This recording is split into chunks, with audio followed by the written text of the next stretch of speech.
Welcome to Into the Woo, a wellness podcast hosted by Alice Hu. I'll be exploring the world of crystals, energy healing, spirit guides, and more to help you understand how they can unlock your potential. These concepts have helped me discover my purpose and my truth, and I can't wait to hear how they will inspire you. I'll show you how they can be accessible and powerful tools in your life.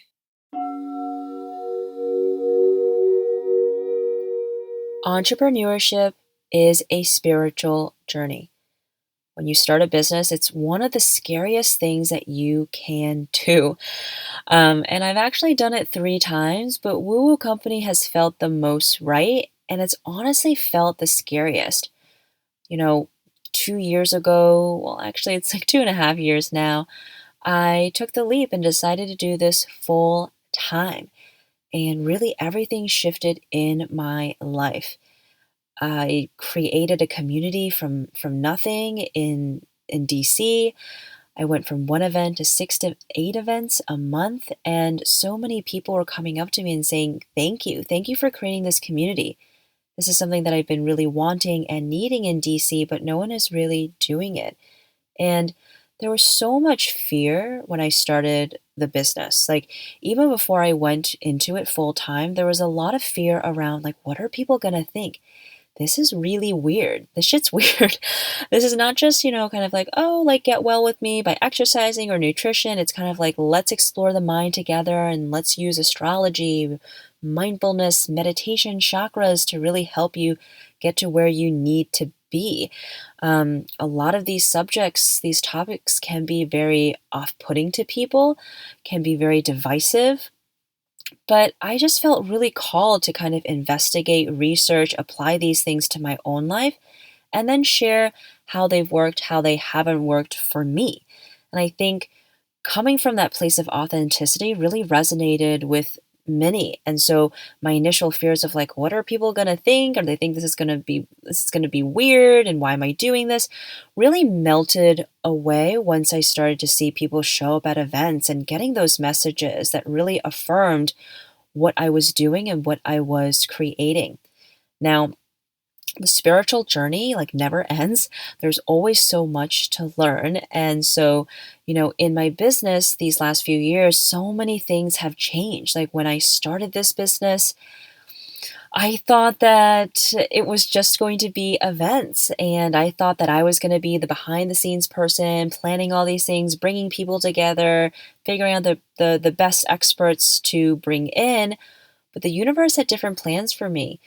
The plans that they had was, Alice, you should be front and center, share your gifts, cultivate your gifts and your talents, and use it to help people. And honestly, I had no idea that I was going to be a sound healer, an intuitive business coach, consulting people in just how to feel better and then also how to create wellness businesses. It's truly wild now that I'm reflecting on it.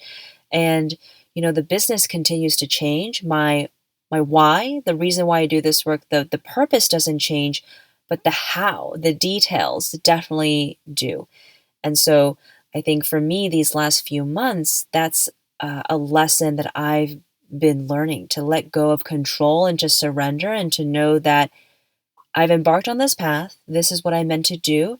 And it's up to the universe to really guide me and show me where I will really shine and where I will be able to make the most impact. And so today, this episode is all about spiritual awakenings and why entrepreneurship is a spiritual journey. Alejandro and I really share our stories, what's worked for us, what hasn't. And Alejandro, he just experienced his spiritual awakening and really just started on his true life path. And I'm so excited for him. And I'm really excited for you to hear this because I know so many people need to hear this. So many people are kind of at a crossroads right now in their lives. On the one hand, you can continue on the path that you've been on, but then maybe your intuition, that voice inside of you is like, maybe you should try living in Costa Rica for a year. Maybe you should quit your job. Maybe you should go back to school. Or it could just be like, hey, you should take up this type of hobby, or you've been painting for many years. Maybe you should do an art showing. Maybe you should sell your art. Maybe you should share more about what you do. I mean, I think that a lot of people are having existential questions about purpose and how to just live more authentically. And so I hope our conversation really sparks something within you and inspires you to live more authentically. Lovely to have you on my podcast. We met through Clubhouse. So many incredible connections through that platform, and I'm extremely excited to be chatting with you today. Thanks, Alice. Yeah, thank you for having me. And I love the network effects of Clubhouse. I think it's going to be one of those powerful community platforms that we're going to look back 5, 10 years from now, the same way we're looking at Twitter and Facebook and Instagram, but in a more community centric way. And thank you for having me. Yeah, I'm Alejandro. I am an executive coach for entrepreneurs, founders, and creatives.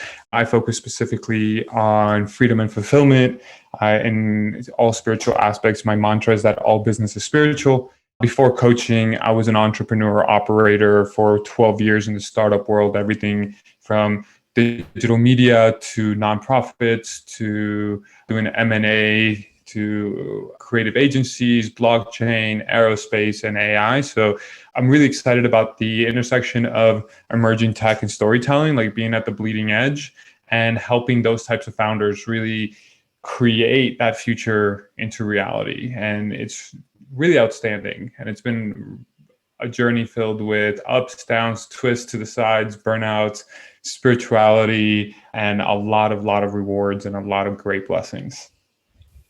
Amazing. And so you are in quite a different space than what you shared in terms of M&A, working at various types of startups. And so how did you find yourself to be where you are today? Yeah, that's an excellent question. It is a completely different space. And I burnt out. That's how I found myself here. After raising a significant amount of capital and standing up an artificial intelligence company in 3 different countries, over 121 employees. I was employee number 1, and I kind of lost track of my practices.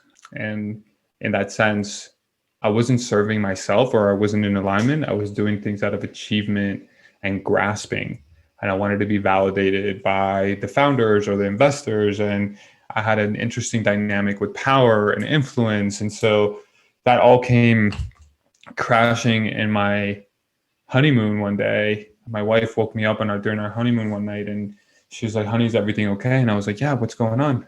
And she's like, "Look at the bed." And the bed was soaking wet.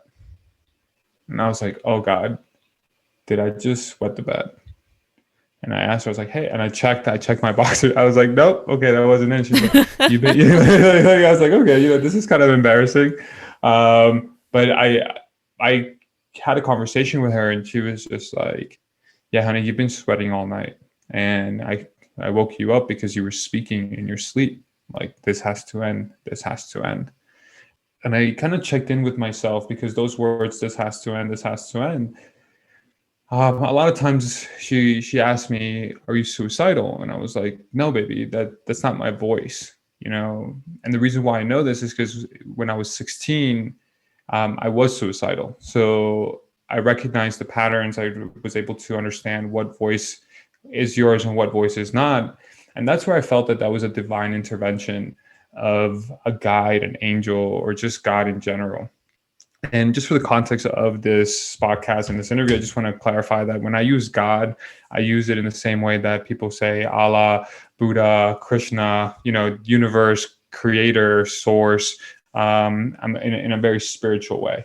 So it's not denominational or dogmatic. I just wanted to put that out there for perspective. And that was like the critical mass when I knew that something that I was doing wasn't aligned with who I am on a core sense. I came back from honeymoon, and some things had happened that didn't really align with me at the company. And so finally I dug in deep, and I had the courage to tell the CEO 2 days later, "Hey, I'm done working here. Like, this is a toxic environment. This is not healthy. I'm out. And I didn't have anything planned, right? I didn't have another job lined up. I didn't have anything else lined up. I just knew that it was time for me to really focus on myself. And the moment I resigned, 2 days later, New York City gets shut down because of COVID. So about exactly a year ago, this is actually my 1 year anniversary from that event, and it's really Wait, powerful. Yeah, it's that recent? Because, yeah. when you and I have connected over Clubhouse, like, I thought this was years ago for you. Oh, this is 12 months ago to the date. I think, what is this Oh today? my Is today the goodness. Oh 10th? my Yeah, God. today's the 10th. So March 10th. Today we're celebrating. I'm celebrating the Congrats. 1 year. Yeah, Oh my of gosh. actually of really prioritizing my freedom and my fulfillment.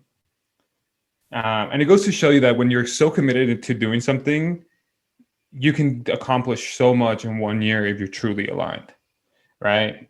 Mm-hmm, And mm-hmm. like, there's this quote by Peter Thiel that says, write down your 10-year goals and see if you can accomplish them in 6 months.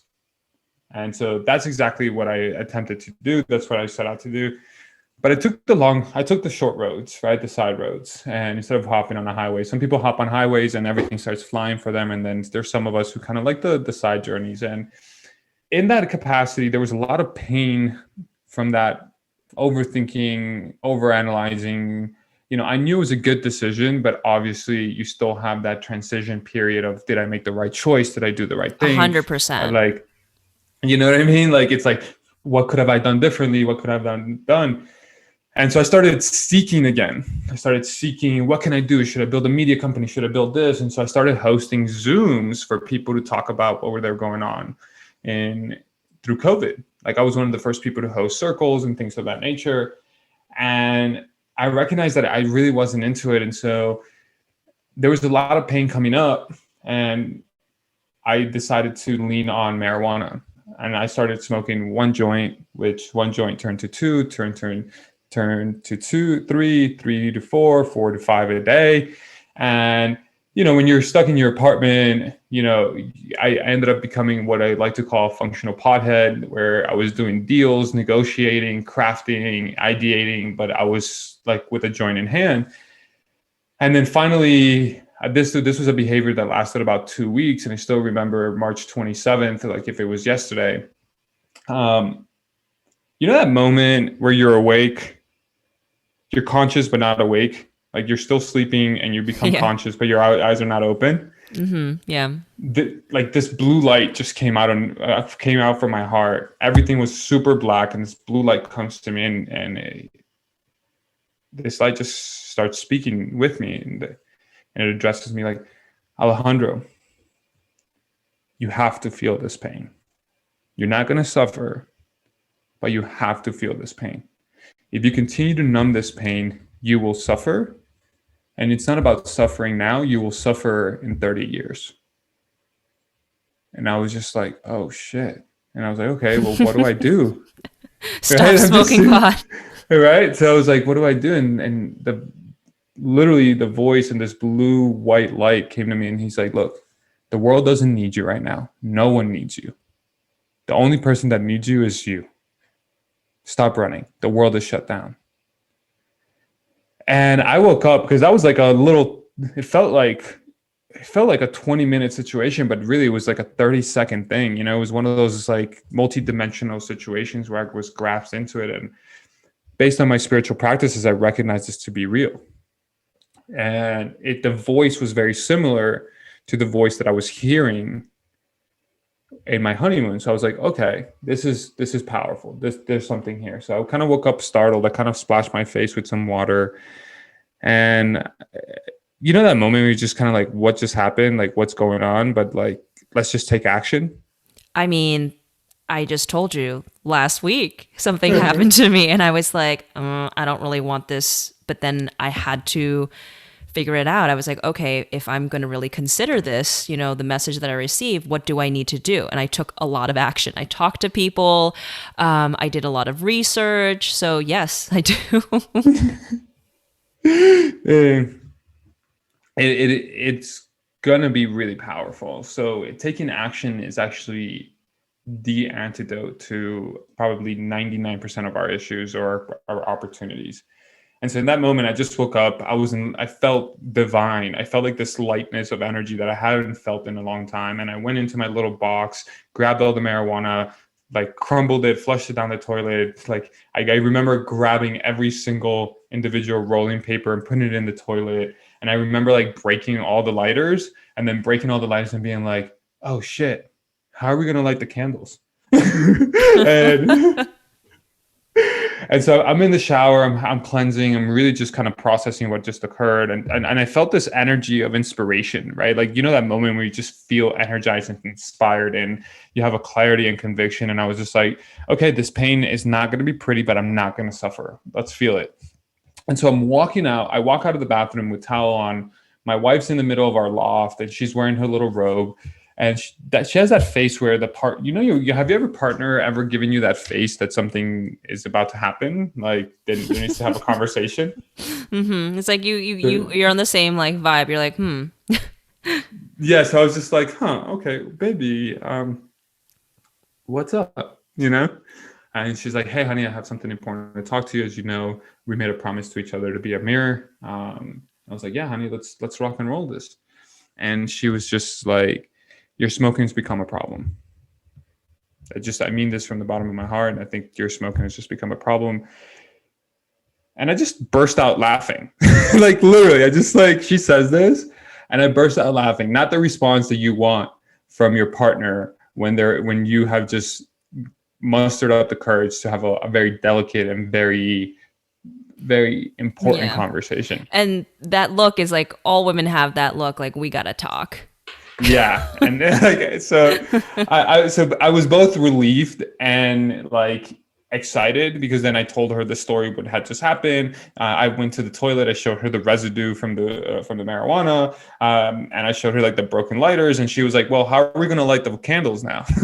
And so like it was just so funny to be in alignment in that capacity. And so for the remainder of those 2 weeks, I felt a lot of pain. I felt I sat with my shadows. I sat with the things that I was ignoring for the last 12 years. So I understood that I wasn't feeling safe, that I had put on masks, that I had there was parts of me that were putting on an act, that there was a lot of pain from previous experiences that I had not really resolved or felt or acknowledged or even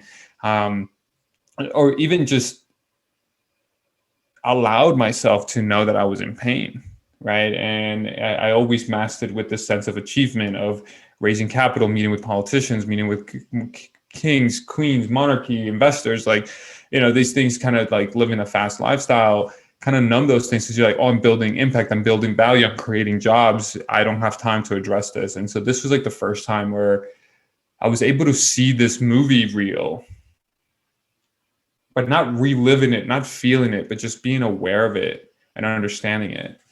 And so when I started feeling this pain, I was reading this book called The Way of the Warrior. I highly recommend it to anyone going through a very difficult time. I'll get you guys the author, but it's an amazing, amazing book, The Way of the Warrior, where he speaks about like the importance of spirituality through turbulent times. And he says like one line that I really love and resonated with me was like, ask God for strength and clarity. Ask God for strength and clarity. And I just kept asking God for strength and clarity. And the more strength and clarity I asked for, the more I received. And I was able to see all of my mistakes, all of the lessons that I had learned, all of the things where I went wrong. But also I started seeing all of the things that made me come alive, where I was super engaged, where I was super aroused, when I was living my highest purpose. And I started noticing a theme that it was like, okay, where I suffered the most, where I was either lying, when I was manipulating, when I was playing a game, or when I was trying to achieve things, I was always putting on an act, right? Or like this mask. And then anytime that I was flying through life, and you know that feeling when we're flying through things, everything's just working out for you, was when I was helping people. But then even deeper then I was like, well, if I was helping people and putting on a mask, what was happening when I was putting on a mask? it was that I was prioritizing other people's needs before my own. So I was helping others by burning myself. So I was burning myself to keep others warm. So I was people pleasing, and I was people pleasing out of fear of rejection. And somehow the manifestation, the fear of rejection manifested itself, because when things would get really, really bad, and then I would be like, hey, I actually need salary, or I need You would this, get or rejected. I need that. I would get rejected, right? Versus just It's being a vicious upfront about cycle. it. I know that cycle. So then you're like, oh no, then you have to, it's the rat race. And you're like, oh, let me work even harder. I'm not good enough. But instead, if you stand in your worth, you're already good enough. Yeah, and that's exactly what ended up happening. So I decided to give myself space to kind of acknowledge this. So I did a lot of cleansing. I did a lot of self work. I acknowledged for the first time last year that I left Harvard, and that was a big secret of mine that I was holding out of embarrassment, because in my senior year I was accused of plagiarism. They asked me to leave school for a year, and when I came back, it just didn't feel right, so I dropped out. And there was a lot of shame around that, because I was supposed to be like the Harvard kid and this and that. And so I was living a life of duality. To some people, I had finished school. To some people, I hadn't. I never really said I graduated, but I said that I finished, right? So there was these dualities that were holding on to me, trying to build this persona that I had it all taken care of. A lot of guilt. A lot of guilt, a lot of shame. And so I was like, in my journey of those 3 weeks of just feeling it, writing, journaling, I recognized that my brain was operating from a place of survival. So, and this is where my journey with microdosing comes in, but we'll talk about that in a little bit.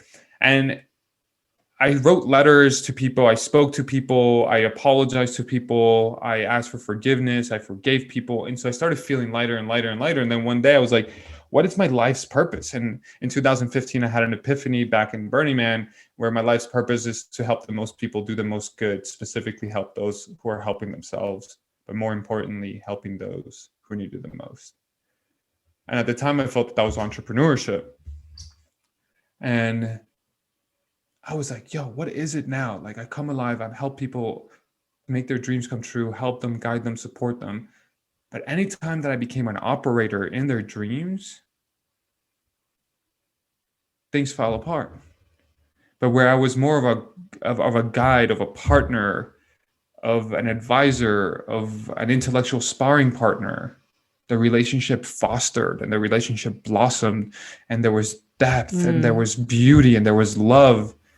And I was like, I feel that. I really resonate with that as well. It's very powerful, because I always like to say that, your purpose and your why doesn't change, but the how does, and your how changes. And you experienced it through entrepreneurship, and now being more of a strategic partner and a collaborator, right? Yeah. And it's a collaborator. And what I started noticing is when you empower people to go through their own journey on their own terms, they come back and are 10 times more grateful than if you did it for them, because they feel that power for themselves. So I was sitting there and I was like, what is this look like? What is this, right? What do I do? What's the name of it? And I was like, I'm a coach. It came to me in a dream. April 27th. I'm a coach. But I had this relationship with the word coach as if I was looking down on it. Yeah, I get it. Because I was like, I was almost looking, I had my own coaches. So like I've had coaches for the last 5 years, personal, spiritual, professional, I've had them. And I respected them, but for some reason I had this like je ne sais quoi, or this connotation that I'm not a coach. I was an entrepreneur, right? I was glorifying entrepreneurship.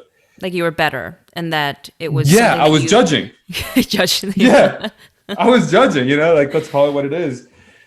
And so finally, I was like, you know what? I'm a motherfucking coach. I woke up. It came to me in a dream. It was like, you're a coach. Go get it. Go figure it out. And I woke up. I told my wife, I'm like, honey, I'm thinking about becoming a coach. And she's like, honey, yes, go. And it was so funny because like I opened up social media And in that moment, the first thing that popped up was this program from Preston Smiles and Zion Kim called Kaboom. And they were like, we're hosting the thing today for an hour, boom. And I really liked it. I got into it. And next thing I knew, I was enrolled in the program. I bet on myself. I put the money in, like money that I did not have at the moment, but I was like, you know what? I got to show the universe that this is what I want. I was making a way out of no way. And now it's been roughly 10 months going into coaching. I've had 16 successful clients in terms of spiritual breakthroughs, business breakthroughs, professional breakthroughs, personal breakthroughs. And it's just been so much, because it's not about me. And I love that I'm a vehicle for God to work through me, and seeing that being of service, right? There's some moments where I'm like, where did this come from? Where did this come from? And like, I'm like, it's not me. You know, it's the divine working through me and making sure that I level up, and being of service, of prioritizing God and the universe and love has made me just flow. And this is where my mantra of all business is spiritual comes from. It's because every time that I've sat in awareness, every time where I've sat in trust and faith, the path has shown itself. And it's about, I don't know, but I'm on my way. And every time that we bring into that concept of awareness and spirituality into the client work, we start seeing that we can start nurturing freedom and fulfillment in our lives. Because freedom and fulfillment is not something that we actually achieve. It's something we nurture, right? And I love this. In my practice, I tell my clients, stop seeking, start nurturing. And what do I mean by that is, right? What I mean by that is that so many of us start chasing our dreams. So for example, I love this quote by Lynn Twist, the author of Soul of Money. And she says, what you appreciate appreciates. So what I tell people is, what I tell my clients and people in general, my friends, families, like, okay, if you want more love in your life, nurture the love that you have. If you want more financial freedom, nurture the financial situation that you have right now. If you want more travel, nurture the travel that you can do right now, right? And it's that small reframing of approaching life from a place of abundance where you're like, I already have this and I want to nurture it.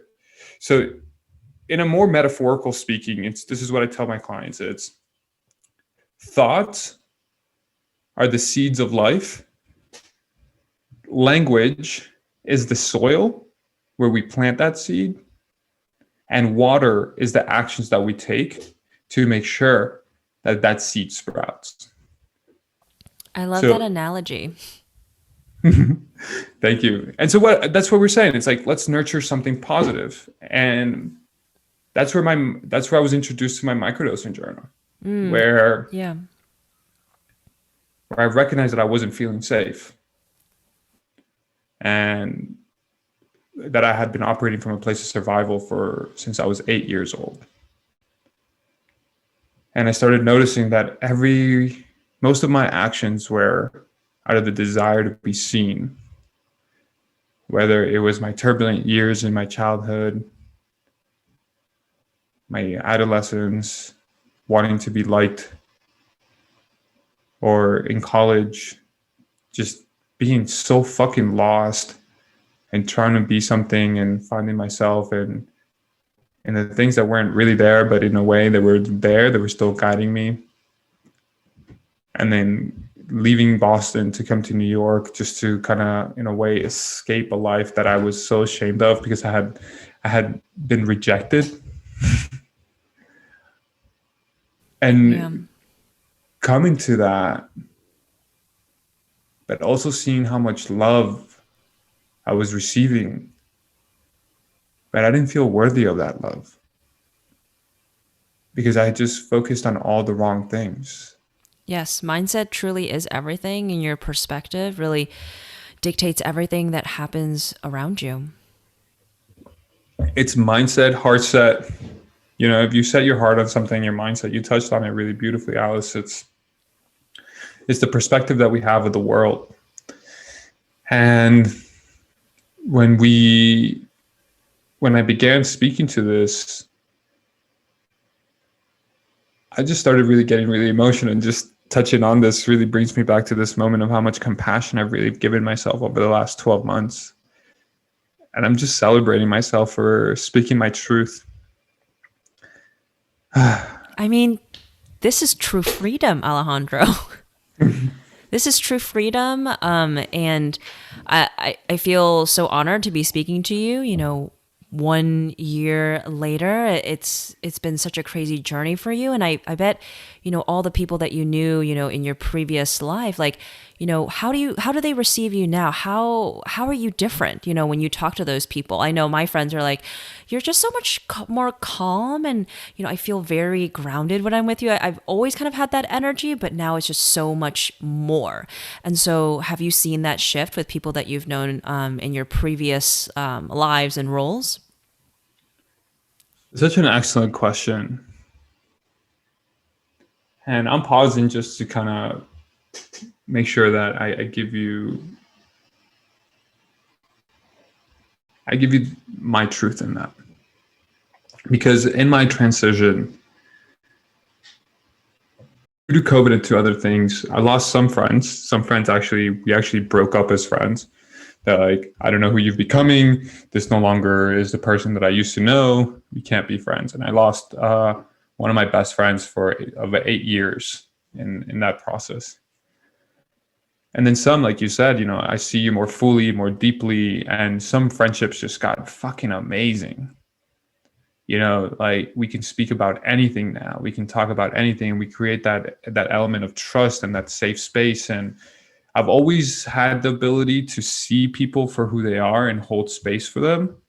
But this time, I wasn't hiding it.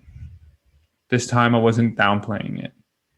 This time around, I'm stepping into it, leaning into it, and standing strong in it. And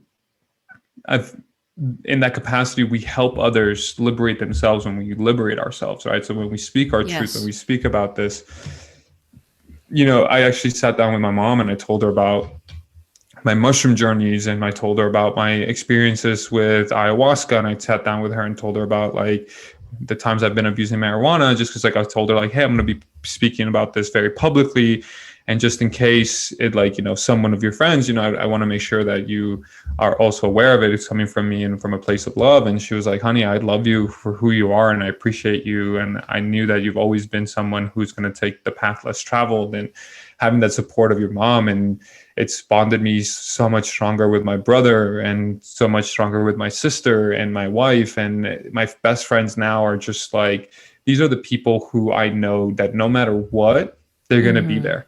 And there's no judgment. There's just understanding. Like we understand each other. There's a lot more.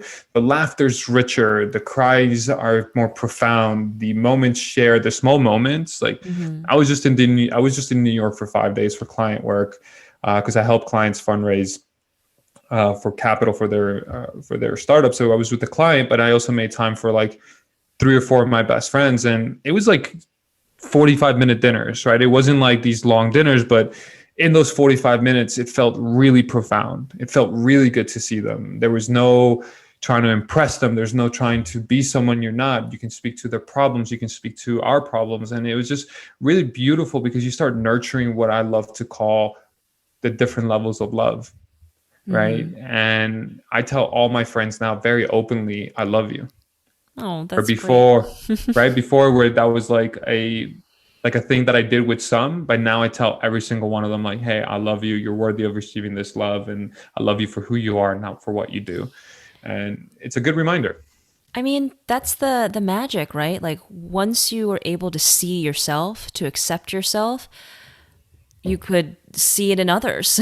You could see others more clearly, accept others more fully. And honestly, it's just stepping out of autopilot and just coming alive, like living authentically. I mean, it sounds easy. Do the things that you love, operate in integrity according to your values, but it is much more complicated than we than we actually realize, because so many of us, including myself, you get trapped in external success factors. You get trapped in what you think you should be doing, and it feels so good, right? I mean, it's a chemical rush. It's very addicting of like what you shared before, like talking to all these important people, power, influence, judgment, feeling better, doing things that others can't. But in the process, you lost yourself. But when you kind of came back to yourself, reclaimed who you were, who you are, everything shifted. And of course there's that period of transition that's very difficult. But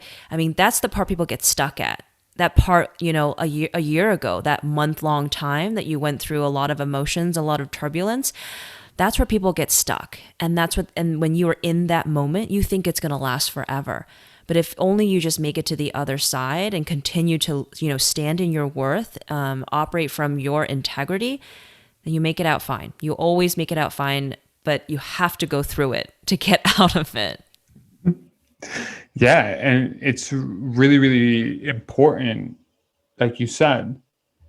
There are these moments where we become conscious, and this is what I like to call the difference between becoming awake and aware. So a lot of us are woke or woken up, but we're not aware, right? A lot of people are like, you can be awake, and it's like from sleeping. A lot of us are in this stage of sleeping, and we go through our drone system of like same job every day, doing this same routine. And that's what I like to say, that people live the same year 81 times, and they call it a life. And in that support where you wake up, you can wake up and not be aware, because you can have moments that kind of transcend you, transform you, whether it's accidents, wake up calls, things of that nature. But if you're not aware of the power of those moments that can actually catalyze you to become a better version of you, then you can be awake but not aware.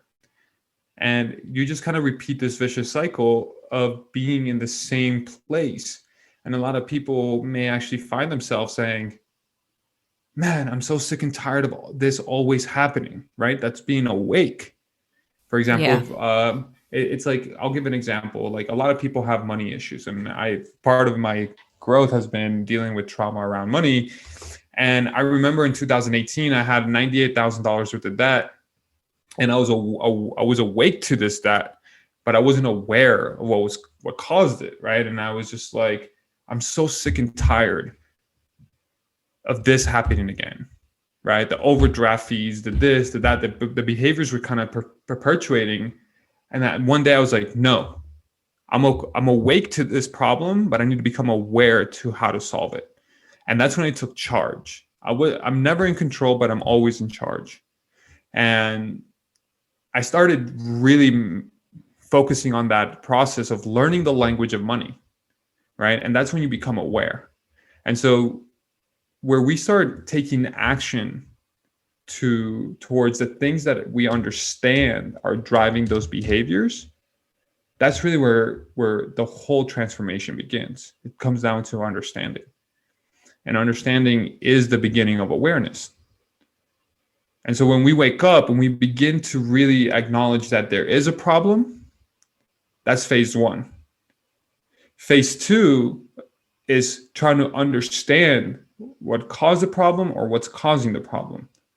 And then really phase three is taking action and asking for help to solve the problem, because you're now awake to the problem and you're aware of what caused the problem. And now you have also the deeper understanding that you need help to resolve this problem.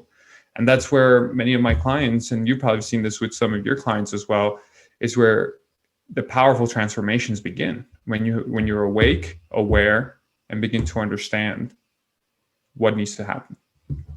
Yes, absolutely. Absolutely. And I wanted to kind of go back to spirituality and entrepreneurship, because I know that you had touched upon it, but for a lot of people, this is a very new concept for them. Like, entrepreneurship is a spiritual journey. And so I want you to share, what does that mean to you? And why do you believe that entrepreneurship truly is a journey of spirituality and thus healing? So Thank you for that powerful question. And I take pause on it because I just want to sit in my heart to give you my response to that. Because sometimes this question is so profound that I feel the answer, but finding the words for it can be challenging. But entrepreneurship is the greatest act of courage. And it's saying, I see a problem and I don't see anyone else solving it. And I'm the person to help bring about a solution. And that solution requires you to burn all your boats and take the island. It requires isolation. It requires awareness. It requires vision. It requires perseverance. And it requires a lot of love for that problem and a lot of passion. And the reason why I believe that all business is spiritual is because if you don't have the elements of self-awareness, of self-love, then whatever you do is not going to be sustainable.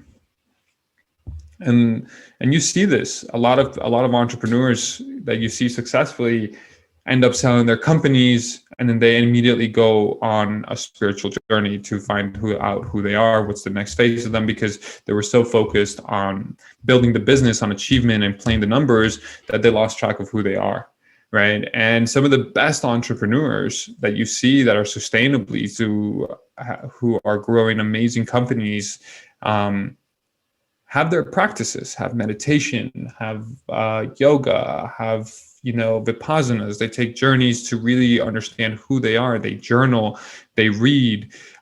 They're always in a state of personal and spiritual development, because they know that if they don't develop themselves, the business won't be developed as well. Yes, absolutely. Absolutely. Because really the business is an extension of you. And if you're feeling anxious, frenetic, stressed, your business is going to be the same. And no matter if it's you're a solopreneur or you have 1,000 people working for you. That's exactly what it is. And business, I always believe that the success of a business comes down to the psychology of the founder, no matter what happens, right? If a founder says, I'm going to succeed no matter what, and you have that persistent divine belief that you're going to succeed, people rally around them. And if you have a founder who is neurotic, schizophrenic, like thinking that the world's against them, more than likely that business is going to fail, right? And so I always, having spirituality and spiritual practices in place where you make time for yourself, where you make time for thinking, where you make time for reflection, where you make time for silence, where you really have a practice and rituals that allow you to be centered in a way that your extreme swings aren't as extreme. That's where you find who you are. And we never really arrive. So I really believe that in business, in business and spirituality, you have to show up on a daily basis. There has to be consistency. There has to be daily practice. And we see very similar thematic questions around questions that drive business and spirituality. Why are you in business? To help others. What's spirituality? To be of service of yourself and to others. Okay, very similar themes. What are we doing in terms of spirituality? Oh, to accomplish or fulfill our life's purpose. Okay, how can you do that? Well, business is a form of a vehicle for you to serve your purpose. Okay, amazing. But how do you know your purpose if you don't have spirituality? Okay, great. So let's figure that out. And the people who are so focused on the science of achievement can definitely check all the boxes. I know how to raise this money. I know how to grow this product. I know the go-to-market strategy. I know who I need to hire. I need to do this. But if you're able to have the science of achievement down, but the art of fulfillment has been ignored, that's the ultimate failure. Yes, I say that too. You and I are so aligned. I like to describe it as someone who is technically amazing at, let's say, playing the violin, right? They just hit all the notes. They know how to play extremely well, but they don't have the passion.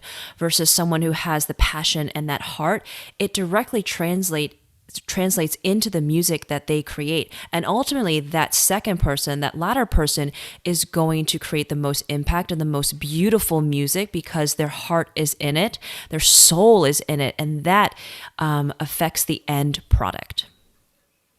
Yeah. And what are some of the themes that you've seen in your perspective that align with the spirituality and fulfillment in the age of achievement?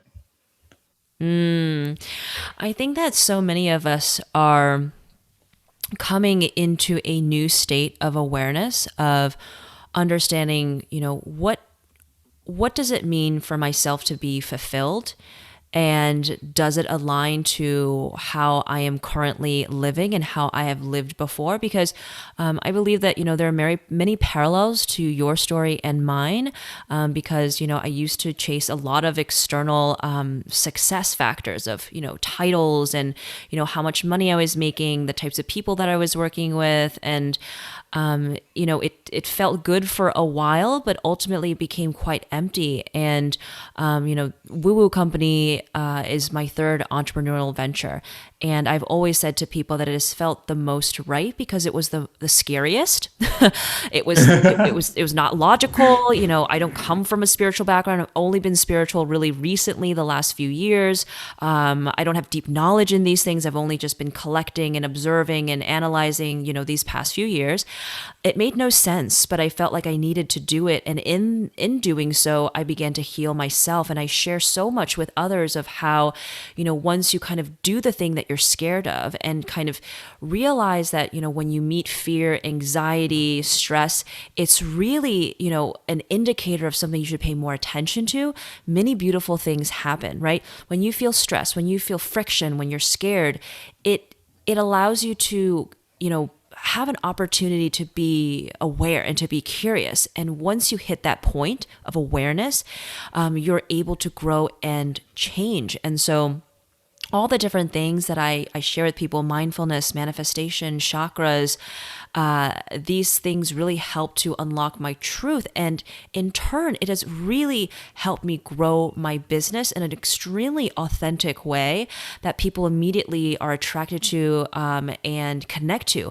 I mean, I've started other businesses before. I've been an entrepreneur, and, it's things you can be a good operator. All the things that you need to do, but you still kind of feel empty inside. It's kind of like, let's say someone who, has run a successful business for many years, and they're like, what is my purpose? Like, everything on paper looks good, but I feel spiritually empty, emotionally empty, whatever. Like, my soul is just not there anymore. And I think that all comes back to what you and I teach, and what you and I, ultimately we learn it first, and then we're able to teach it to others and guide others, like in that journey. And I believe that, wholeheartedly, that entrepreneurship is extremely scary. It's all about mindset. It's dealing with your trauma. It's dealing with your fears, your shadow work. It's not caring about what other people think. It's not being afraid to be rejected many times. And it's having the vision before anyone else does, and being okay with the fact that not a lot of people are going to see you. You are not going to feel seen for maybe quite some time until you find that tribe, until people catch up to you. Because I believe that what we are doing right now is really at the forefront, is what's going to be happening, what's being built in the coming years. People are going to just really start to shift their thinking and start living more in alignment. That's going to be a huge change in how we work in the workforce, of people being like, you know what? I don't want to work for somebody anymore, or I don't want to feel so fearful of, number one thing people tell me when they're like, I'm scared to, turn my side hustle into entrepreneurship. You know what it is? Don't tell me. Healthcare. They're like, Ooh. how am I supposed to pay, for like my health insurance and the stability of like money and like, buying things and even I have to remind myself every single day that stability, security, it's all in your head. Very rich, wealthy people, they still feel like they don't have enough. And that's the concept, right? Like, one of the things that I really empower to that point is I make sure to drive the point of figuring out what enough is in your life. What is enough? Because once you have that pole, once you have that metric in place, everything else begins to feel like a windfall. And believe me, I understand this whole concept of health insurance. I actually went 2 years without health insurance, and I had to put pause on some travels and some adventures and some experiences because out of the fear that if I get hurt, I'd have I'd have a large bill. But it's so real that we are so socially conditioned, right? And the social conditioning begins to really drive us subconsciously, Yes. and and then it forces us to give up on our dreams And then you to just help. become a drone and you're unhappy and you're like, I don't want to live this life, but you're afraid to leave it. Yeah, and Madness.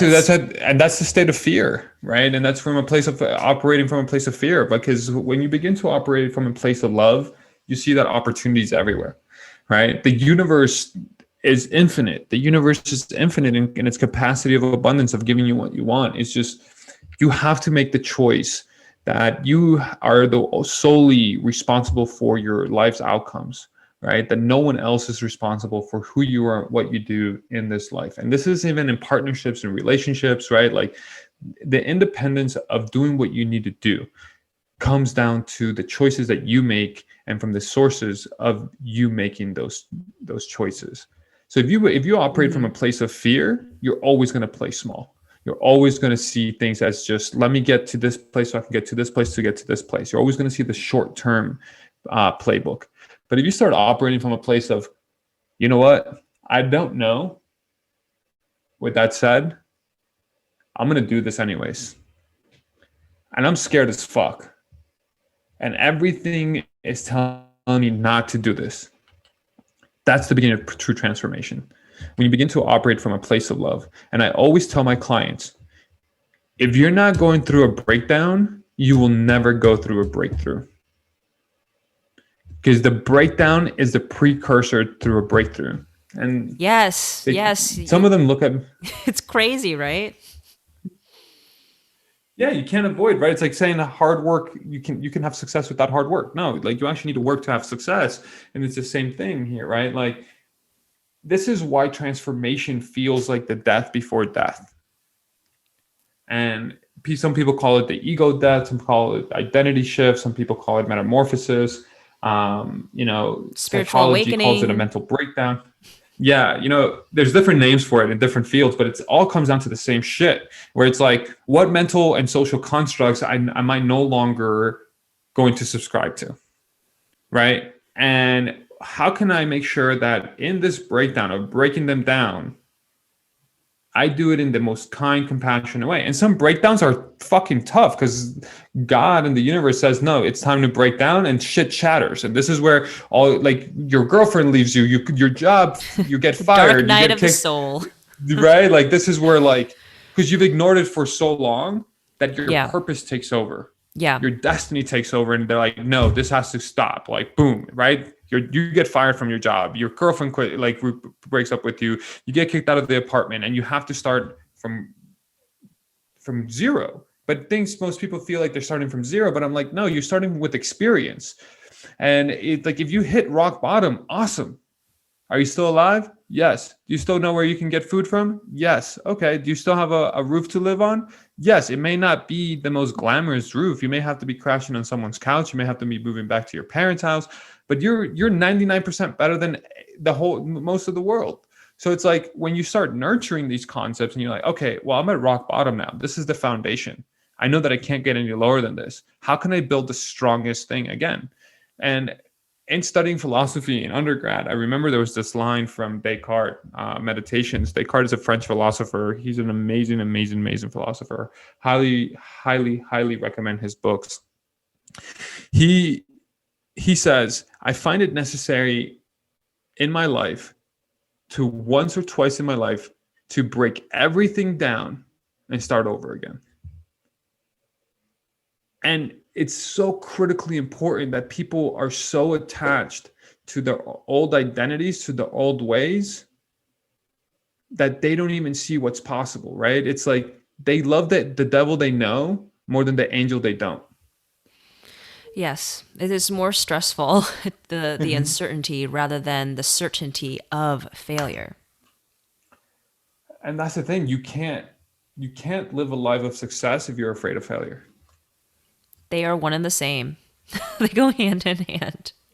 You can't have tension, right? Like someone, and you probably see this, like people want love, but they're afraid of being vulnerable. People want money, financial success, but they're afraid of investing. People want spiritual freedom, but they're afraid of their truth, right? So it's like when you have these competing tensions within you, this is where you can't make progress, right? And that's what joy is. Progress towards your fulfillment, right? That's a true cultivation of joy. That's how I define it. When you're making progress towards your fulfillment. And it can be anything. It could be a hug, a kiss. It could be, launching a business for the first time and being super scared. And what I always tell myself is that there is wisdom in fear. Sit with the fear. Have a conversation. Because most people are so distracted that they feel that they're healed, but they're really distracted. The Instagrams, the Facebooks, the Twitters, the Snapchats, even the Clubhouses, right? There are distractions, weed, pornography, other substances, chewing our nails, whatever it may be. Those are all signs that we are feeling pain. And when we feel pain, our brains physiologically wants to protect us from that. And that's the pain of fear, or the fear of pain, more specifically, is what in my personal opinion, kills more dreams than anything else. It's not actually the fear of success. It's not actually the fear anything, but it's people wanting to avoid the pain of work, the pain of failure, the pain of rejection. Because the moment you start embracing that pain, the pain doesn't have power over you. You're just like, okay, it's here. It's what the stories that we tell ourselves about that pain that really create the suffering. And so when we sit with the fear, we say, hi, fear, thank you for being here. Where do I feel this fear? Okay, it's in my body. When have I felt this fear before? Okay, no, this one's new. Or this one I felt it right before my baseball game in high school. Okay, so it's about performance. Okay.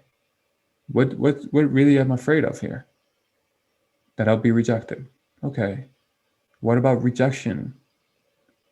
It's scary. Oh, being alone. Okay. What about being alone? Is it that you don't like? Well, I have abandonment issues. My parents divorced, my dad left me, something along those lines, right? So when we start really understanding what the fear is really trying to protect us from, once we understand, that's when we can begin to step forward. Because that's really powerful. Because then we recognize that it's just all a story. And that's when we begin to heal. Yes, absolutely. And, fear comes up all the time, right? It can come up every day. It's something that you need to address, not just once, but many, many times. And so, what are some of the, routines and rituals you have for yourself every single day, like your morning, your evening ritual that really helps you stay in the right frame of mind?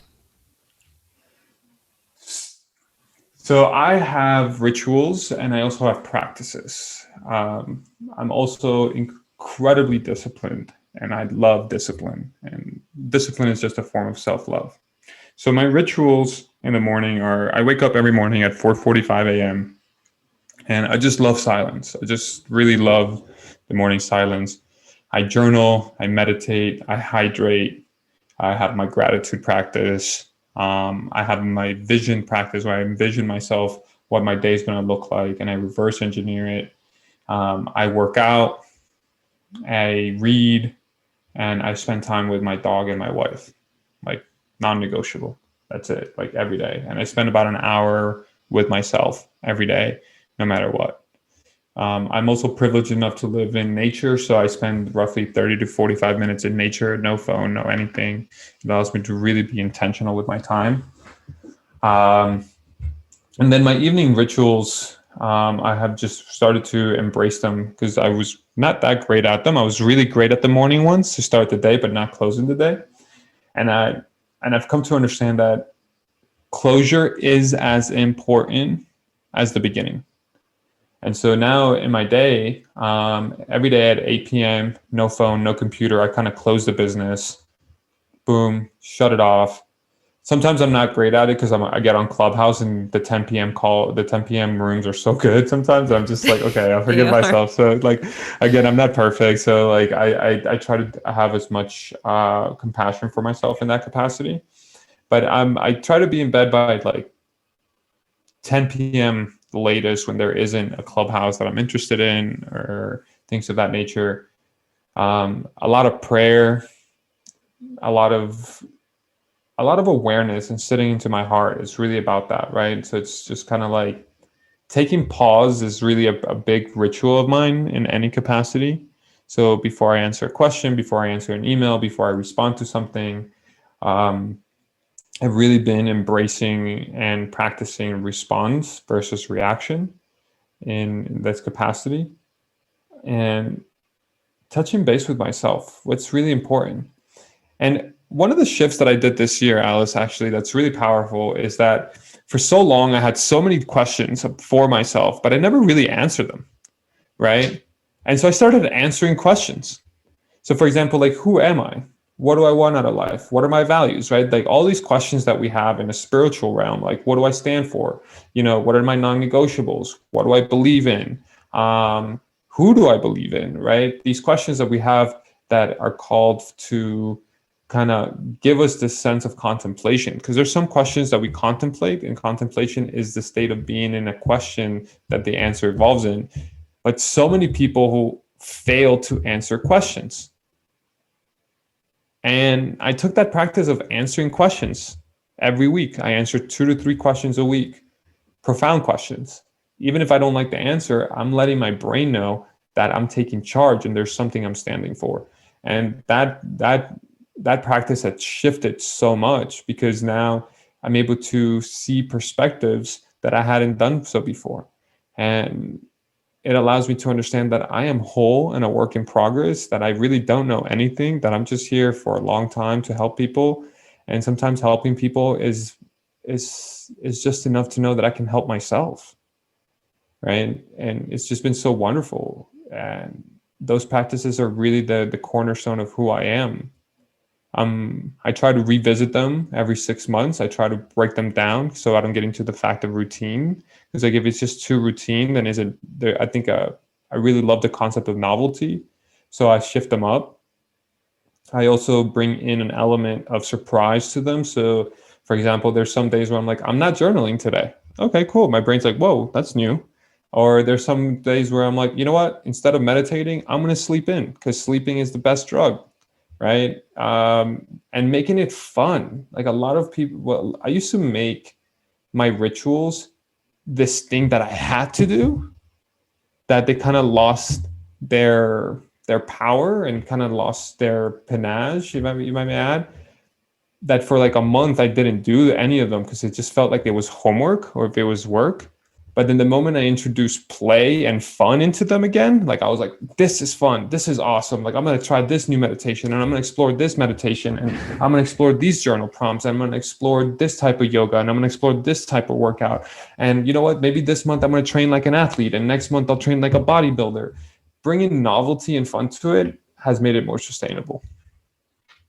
I love that. That is so important because yes, like rituals, routines, like in that, obviously these things are good for you, but they can get stale very easily. And so always bringing in something new really helps reinvigorate that process because these things are obviously for your well-being and your wellness toolkit. But yes, ironically, they also can get, a bit boring the more you do them. And so I know you've shared so many amazing quotes and sound bites, but do you have a mantra that you are currently really just living by and really repeating these days? Oof. I feel it, and I think it's just kind of like the best way I can elaborate it in the most humble way is that I'm anointed by God, and I operate from and through love.